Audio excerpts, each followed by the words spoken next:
தர்மபுத்திரா பசுமாட்டுக்கு போட்டு நஷ்டமாச்சுன்னு நினைக்காது. இதுல எல்லாம் கணக்கு பண்ணப்படாது. பால் வாங்கினா லாபமா, பசு வச்சுக்கிட்டா லாபமானு கணக்கு பண்ணக்கூடாது.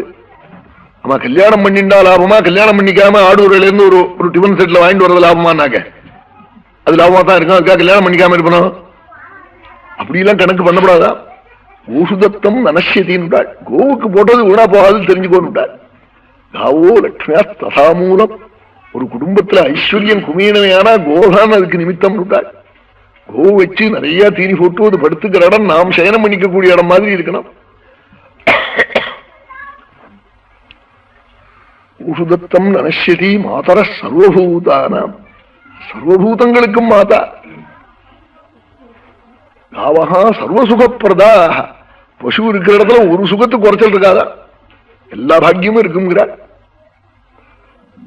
வீட்டுக்கு வீடு கோ வச்சு ரட்சிச்ச தேசம். அதனால சுத்தமான ஆகாரம் உட்கொள்ளணும்னா என்ன பண்ணணும்னா பாரதத்துல விதுர நீதியில சொன்னார், மிஷ்டாஷா கோமதா அஜிதா. பசுமாடு இருந்தா சுத்தமான ஆகாரம் கிடைக்கும்னா என்னர்த்தம்? பால் தயிர் மட்டும் அர்த்தம் இல்லை. அது கொல்லையில கட்டி அதனுடைய மூத்திரத்துல கிளம்பின ஒரு கீரைத்தண்டு சாப்பிட்டுட்டா ரோகம் போயிடும். அந்த சாணி பட்டணத்துல ஒரு வெண்டைச்செடி கிளம்பி 10 வெண்டைக்காய் சாம்பார்ல போட்டுட்டா அது பெரிய டானிக். அது அப்படி காலில் கோமூத்திரம் காலில் போட்டுட்டா சிரமத்தெல்லாம் போக்கிவிடும், பாபத்தை போக்கிவிடும். அப்படி நினைச்சுக்கிட்டு சொல்லியிருக்காள். இதோ பாலும் தயிரும் குடிக்கிறதுக்கு அங்கே இருந்து வந்தா குடிக்கப்படாதா என்ன? ஆடூரில இருந்து சைக்கிள்ல வர பால சாப்பிட்டாக்க அரங்காதா என்ன? ஆத்துல பசு இருந்தா தான் மிஷ்டாஷா கோமதா ஜிதான்னார். க்ஷீரவதான்னு சொல்லல, கோமதான்னு சொன்னாள். உடனே அவன் சொன்னான், நான் கலிபுருஷனாக்கம் சொன்னான் அந்த ராஜா பரீட்சித்தே. என்னுடைய தேசத்துல கலி வந்தியான்னாள். உங்க தாத்தா இருக்கிற போதே நான் என்ன கண்டு அவர் ஊருக்கு போட்டார், நீங்க என்ன மிரட்டுறீங்களேன்னு காட்டாள். நான் உன்னை வதம் பண்ணி விடுவேன்னாள். வதம் பண்ணப்படாதுன்னு காலில் விழுந்தான். அப்படியானா நீ இந்த இடத்துல இருக்கப்படாதுன்னாள். எங்க இருக்கப்படாதுங்கிறோ அங்க இல்லைன்னாள்.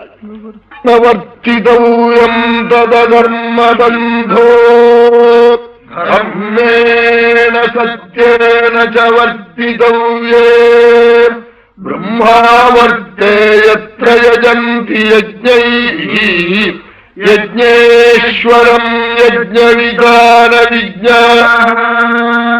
மகான்கள் எங்க யஜ்ஞம் பண்றாளோ அங்க நீ இருக்கப்படாதுன்னாலாம். கார்கபத்தியம் ஆகவனியம் தட்சிணாக்னி அக்னித்ரியம் முதலிய யஜ்ஞ விதானத்தை நன்கு தெரிஞ்சுண்டு யஜ்ஞம் பண்ற பெரியவாள் எங்க யஜ்ஞம் பண்றாளோ அங்க நீ இருக்கப்படாது, நீ அசர்ம பந்து இருக்கப்படாதுன்னாளா. என்ன அங்க யஜ்ஞம் பண்ற இடத்துல என்ன பெருமைன்னாள், அங்க இருக்கிற சருவாயும் புரோடாசமாயும் தர்ப்பமாயும் அங்க இருக்கிற ருத்விகாயும் பகவான் இருக்காளா. யஸ்மின் ஹரிஹி பகவான் யஜ்யமானஹ யஜ்யாமூர்த்திர்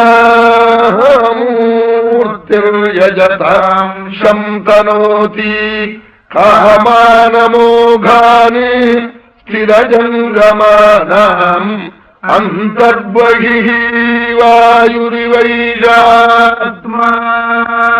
மூர்த்தியா இருக்காளாம், சருபுரோடாசாதிகளா இருக்காளாம். பிரம்மார்ப்பணம் பிரம்மவி பிரம்மாக்னு பிரம்மணாஹுதம்னு ஜுகுவாயும் சுருவாயும் சுருக்காயும் அப்படி இல்லாம இருக்காள். தர்ப்பமாயும் ரித்திக்களாயும் எஜமானாயும் எஜமான பத்னியாயும் பகவான் யஜ்ஞபூமியில இருக்காளா.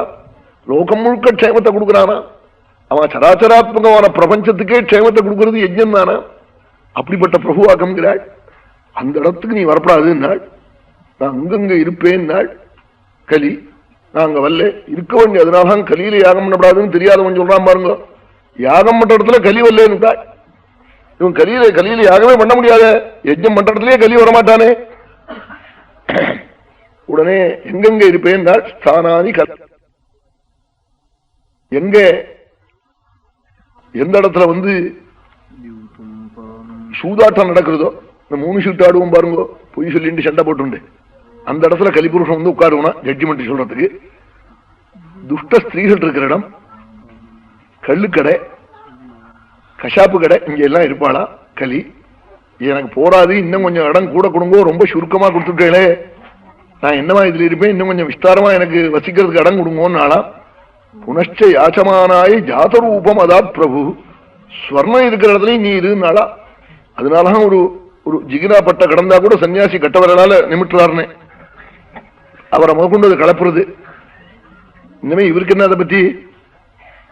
அதனாலதான் நம்ம ஆச்சாரியாளுக்கு பெருமை. அவன் எல்லாத்தையும் காஞ்சனம் லோஷ்டம் ரெண்டையும் சமானமா நினைச்சவாள். அவன் எத்தனை பவுன தர்மத்துக்கு எடுத்து விட்டு விடுறாள், யாருக்கு தெரியும்? கொடுக்கறது தெரியாது, வாங்கறத சில செட்டு பார்ப்பான், அவன் என்னவா கொடுக்குறாள்னு தெரியாது. அது பரமேஸ்வரனுடைய அவதாரம் தான். மகாருத்ரம் பண்ண போறாள்.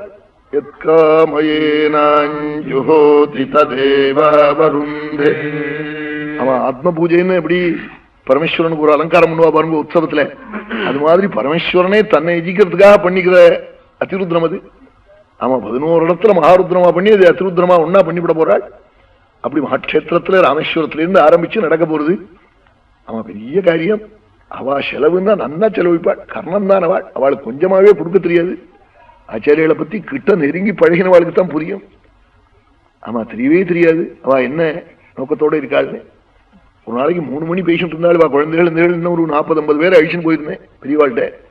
எல்லாரையும் வெளியில் இருக்க சொல்லிட்டா. ராத்திரி 11 மணிக்கு 3 மணி பேசிட்டு இருந்தாள் ரூமுக்குள்ள. என்ன பேசினான்னு எனக்கு அவளுக்கு தான் தெரியும். அதுக்கு முத நாள் ராஜாஜி வந்து பேசிட்டு இருந்தாளா. அவ பரிபாக்கமே தனியா இருக்குன்னு சொன்னாள் பெரியவாள். 3 தடவை என்ன இதுக்கு முன்னாடி பார்த்திருக்காள். இப்போ இந்த தடவை நேற்றுக்கு வந்து பார்த்தாள், பரிபாக்கமே தனியா இருக்கு. அப்போ பகவத்குணம் வந்து சிரவணம் 4-5 வருஷமா பண்றேன் சொல்லி கண்ணில் ஜலம் திரும்ப சொன்னாளா. பகவத்குணம் என்கிட்ட கேட்கிறேங்கிறத சொன்னாளா. இப்படி பெரியவாள் ஒரு 3 மணி ராத்திரி இன்னைக்கு பேசிட்டு இருந்தா இவெல்லாம் தூங்கி போயிட்டா வெளியில.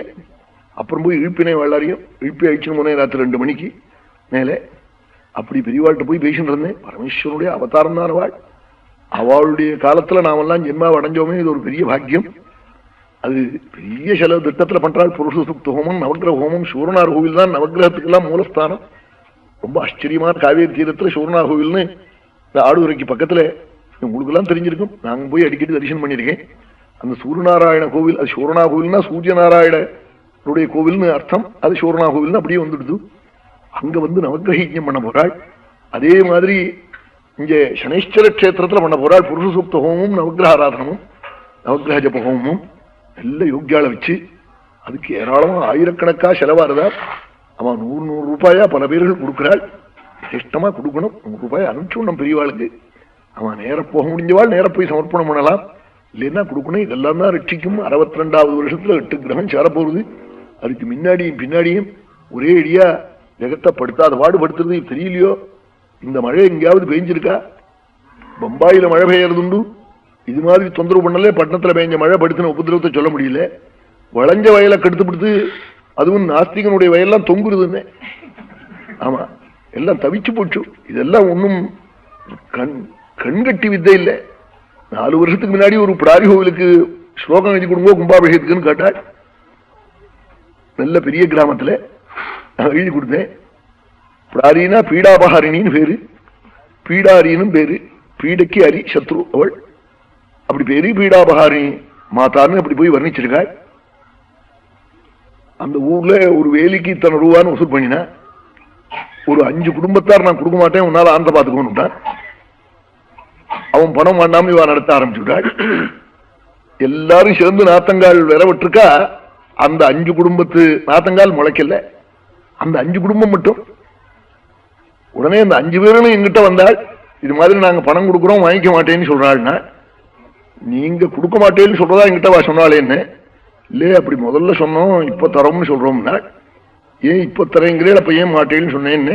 5 பேர் நாத்தங்காலும் முளைக்கல என்ன சொல்றாள். அவ வாங்கிக்கவே மாட்டேன்னு. அப்புறம் நான் மட்டும் கூப்பிட்டு சொன்னேன், வேற ஏதாவது தர்மம் பண்ணட்டா இந்த கும்பாபிஷேகத்துல சேர்த்துக்க மாட்டேன், அவன் பணத்தேன்னு விட்டாள். மறுபடியும் வேற விட்டான்னு. எல்லாம் கலியில பிரத்யட்சமா தெரியுது. ஏதோ சில இடத்துல உடனே தெரியுது, சில இடத்துல அப்புறம் 2 வருஷம் கழிச்சு தெரியுது. அதனால இனிமேல் 2 வருஷம் கழிச்சு குடும்பத்துல முதலா குழந்தைகளுக்கு ஆபத்தை வைக்கிறது தேவையில்லையா? அழகா எல்லாரும் செய்யற தர்மத்தை சேர்ந்து அழகா பண்ணி போறது தேவையில்லையா? அப்படி விவேகிகள் புரிஞ்சுக்கணுமே தவிர்த்து இதுல போய் இனிமே பரீட்சை பண்றதுக்கெல்லாம் நமக்கு அவகாசம் இல்லை.